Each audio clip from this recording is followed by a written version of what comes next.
তারেক রহমান বাংলাদেশের বর্তমান যে বৃহৎ রাজনৈতিক দল বিএনপির ভারপ্রাপ্ত চেয়ারম্যান। তারেক রহমানের পরিচয় কি? তারেক রহমান বাংলাদেশের মুক্তিযুদ্ধের একজন সংগঠক।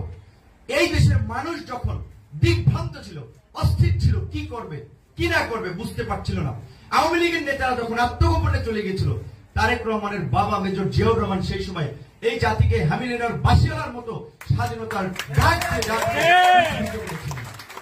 তারপরে দেশের রাজনৈতিক অস্থিরতার সময়, সংকটকালীন সময় এই দেশের দায়িত্ব নিয়েছেন এবং বাংলাদেশের অর্থনীতি, সামাজিক স্ট্রাকচার, বহু দলীয় গণতন্ত্র তারেক রহমানের বাবা জিয়াউর রহমান প্রতিষ্ঠা করে গেছেন।